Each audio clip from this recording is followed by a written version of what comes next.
Hi everyone, আজ আমার 75 hard day চ্যালেঞ্জে 54 নম্বর দিন। ঘড়ির কাঁটায় তখন ভোর 4টে। সেই সময় রেডি হয়ে আমি মাঠ পৌঁছলাম। প্রচুর অন্ধকার ছিল, তার মধ্যেও নিজের স্কিপিং, রানিং ও কিছু এক্সারসাইজ করে শেষে শীর্ষাসন করে নিজের মর্নিং ওয়ার্কআউট রুটিন কমপ্লিট করি।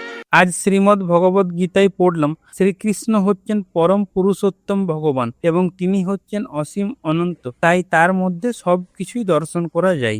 আজ আমাকে কলকাতা যাওয়ার ছিল কাজের জন্য, তাই এত ভোর ভোর উঠে এক্সারসাইজও করতে হয়েছিল। হাওড়া ব্রিজ ক্রস করে ইডেন গার্ডেন পার করে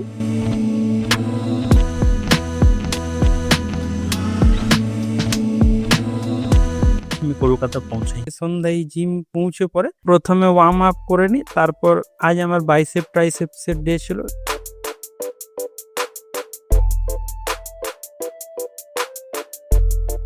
তাই বাইসেপ ট্রাইসেপসের এক্সারসাইজ করে শেষে অ্যাবসের এক্সারসাইজ করে গিয়ে সন্ধ্যার ওয়ার্কআউট রুটিন কমপ্লিট করি। সকলে সুস্থ থাকুন, ভালো থাকুন। আগের দিন আবার দেখা হবে। ও আমার এই জার্নিটির সঙ্গী হতে অবশ্যই, যদি ফেসবুকে দেখছেন পেজটি ফলো করে দেবেন, যদি ইউটিউবে দেখছেন তো সাবস্ক্রাইব করে দেবেন। Thank you so much.